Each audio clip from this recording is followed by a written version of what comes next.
Hi there. 2023 for gaming has been a banger. Chances are you're still catching up on all of the games that came out last year. I know I myself just started getting through some of the games that came out early last year. But even if we're still in the past, time still moves forward whether we like it or not, and we have a whole bunch of new releases coming out this year. So today I want to highlight some of the games that I'm excited for that may be coming out this year. I do want to mention that the dates are subject to change and that the dates that I mention here are not set in stone. And there are some games that I will mention that don't even have a release date, but they may have one in a few months or so. So in chronological order, here are the 2024 games that I am excited for. Palworld comes out in about a week of this video's release, and the best way to explain this is that it's a rated R version of Pokemon. Here you can capture pals, fight with them, survive, explore, build, and shoot them with guns. You can play with other people online as well, so it's really like a sandbox survival game that also has Pokemon elements blended into it. I know, it's kinda weird seeing a Pokemon-like game with guns, and you can shoot them with guns, but it seems interesting and different enough to where there could be some fun. I don't know. I won't know how weird it is until I try it out next week. Persona 3 Reload comes out on February 2nd, so less than a month away. It's a remake that has been made from scratch using Unreal Engine. They added a lot of flair that's been inspired and shown in Persona 5, but still made visually different from Persona 5's motifs. The graphics got a major overhaul, new music along with newly arranged music, and I'd assume more story lore and content. I never played the original Persona 3, so this will feel like an entirely new game for me, and I'm very excited to play this when it comes out. Especially when I put in a lot of time into Persona 5, and I think Persona 5 is probably the best JRPG of all time. Helldivers 2 comes out on February 8th. Helldivers 1 was a very chaotic top-down twin-stick shooter of mayhem. Now it has a graphic style change into a more realistic setting and is now a third-person shooter. It may look generic at a glance, but even if it's a fraction of Helldivers 1 in terms of gameplay, this game will be very fun and chaotic, especially when playing with friends. I feel like now that it's a third-person shooter, it caters to a larger audience as it can attract players from many other games such as COD, Apex, or whatever. It will even feature crossplay at launch, which is a huge W.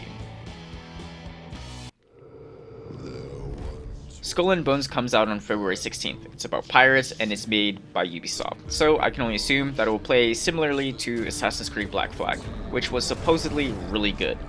I never played Black Flag, so I can't say for sure, but just by watching some of the footage of it, it seems kind of, but not really, like Sea of Thieves, and I had a lot of fun with Sea of Thieves. I mean, it looks good, and it mostly plays well. The only thing that I'm worried about is that if there's enough stuff to do and that it doesn't feel grudgingly grindy. Do not be deceived. This is probably the main game that everyone will be looking at for this year of releases.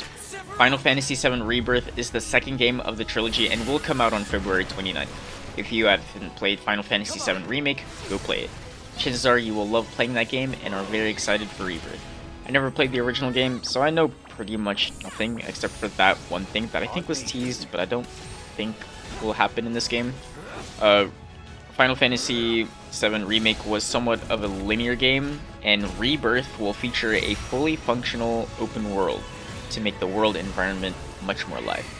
And this will also open up newer ways of storytelling about the world outside of Midgar. Hopefully I get a PS5 soon so I can play this when it comes out, but chances are it's probably not going to happen, unfortunately. Destiny Final Shape comes out on June 4th. This one isn't a new game technically, but it is a major expansion that offers at least 20 plus hours of gameplay. And given some drama prior, it's worth seeing either this expansion get praised, or tarnished, most likely, and absolutely ripped to shreds. It's sad that I don't really care about the game content itself for this release, as it will probably be the same story beats, both new ways of killing bad guys. Don't get me wrong, it feels very satisfying just shooting stuff and throwing grenades. But I joined the franchise a bit late for me to follow the story enough to where I don't really care about it. I may have 1700 hours in the game, but I barely know the backstory of important and pivotal characters in the game. I am interested, however, in how the community will react to it. That's the story I'm willing to follow, since I at least was around during the beginning of that. Now, the rest of the games that I'll mention don't have a release date yet, but I do think there is a good chance that they will come out this year. So Blue Protocol is technically already released in Japan as of last year on June 14th, but we are waiting for Amazon Games to do all the translation, censoring, and changes, whatever, before it releases everywhere else.